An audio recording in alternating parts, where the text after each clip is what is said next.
Salam mulia Mbah. Salam mulia. Terkait peristiwa erupsi Gunung Semeru ini atau meletusnya Gunung Semeru, itu banyak orang mengatakan atau bahkan di beberapa literasi juga ada keterangan bahwasanya Gunung Semeru itu puncaknya merupakan kayangan para dewa, begitu Mbah, di mana puncak tersebut juga dinamakan puncak Mahameru. Lah, miturut pandangan panjenengan, apa keterkaitan dengan para dewa, Gunung Semeru dan tanah Jawa ini, Mbah? Mohon wedaranya, matur nembah nuwun.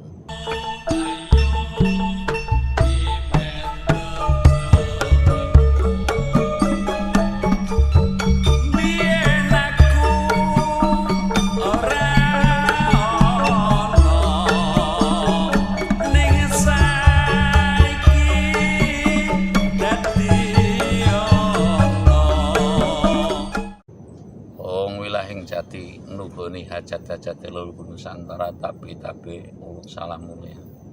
Suasana santai. Ini saya masih perjalanan di jalan Ampel Gading Jambe Pitu ya. Jalan setapak menuju Ampel Gading Jambe Pitu.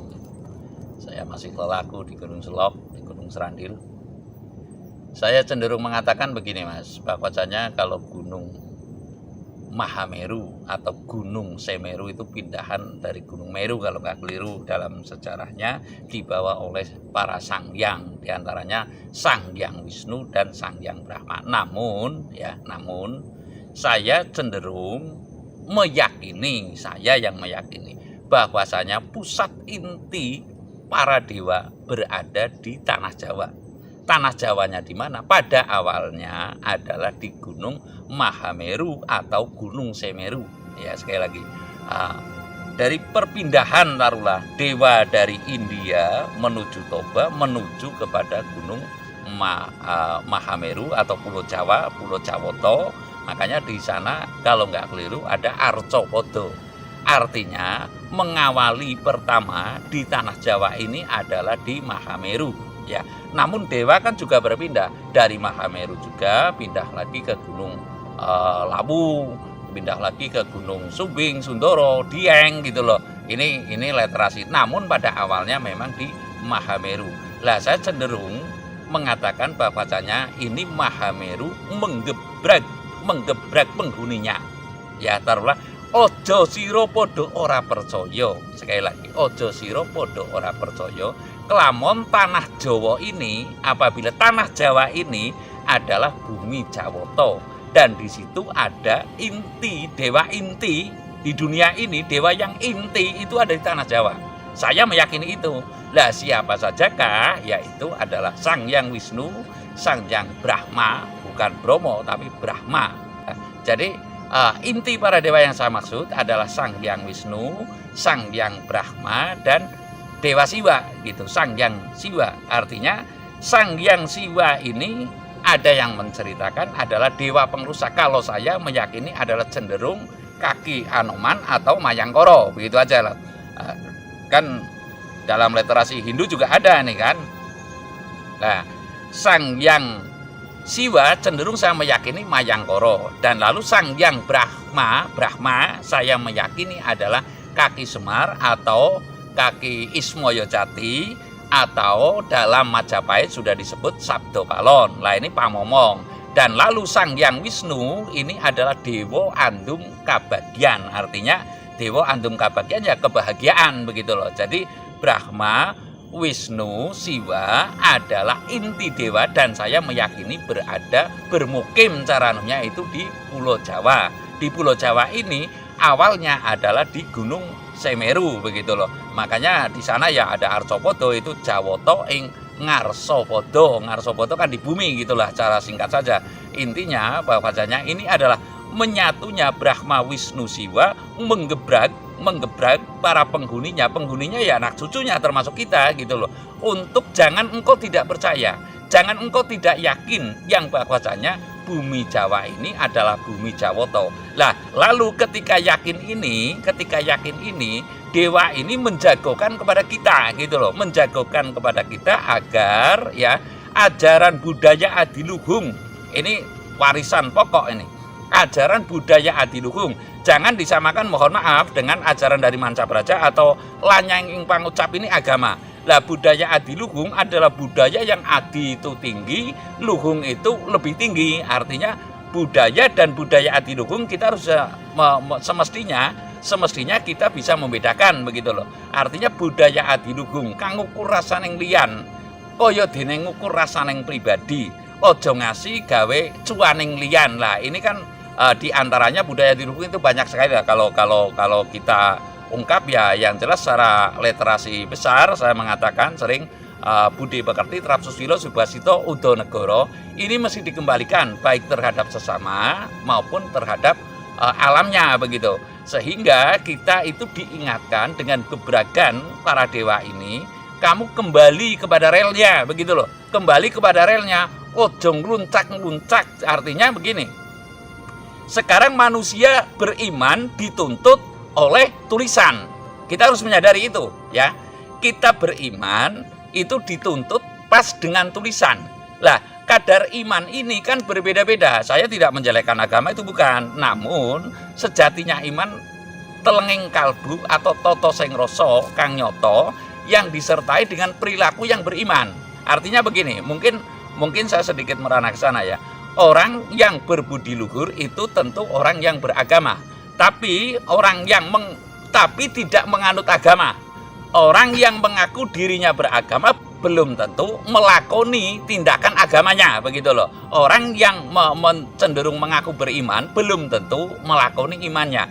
Namun kalau budaya adiluhung justru tidak mengaku orang beriman tapi melakoni imannya. Sebab iman ini kan rahasia Tuhan, Mas. Artinya kadar iman kita nggak perlu ditonjolkan. Ya, sekali lagi, makanya tidak ada ibaratnya dakwah budaya adiluhung, dakwah iman orang Jawa, nggak ada, Mas, karena iman mesti dicari begitu loh.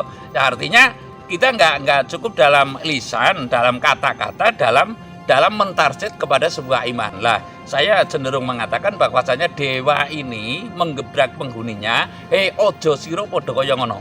Ya, ojo siro podo kaya ngono. Artinya kita jangan daksio. Jangan daksio itu kalau bahasa Indonesianya apa? Daksio ya sia-sia, artinya mensia-siakan, mensia-sia kepada yang lain. Artinya saya mengatakan, "Woi, kamu salah.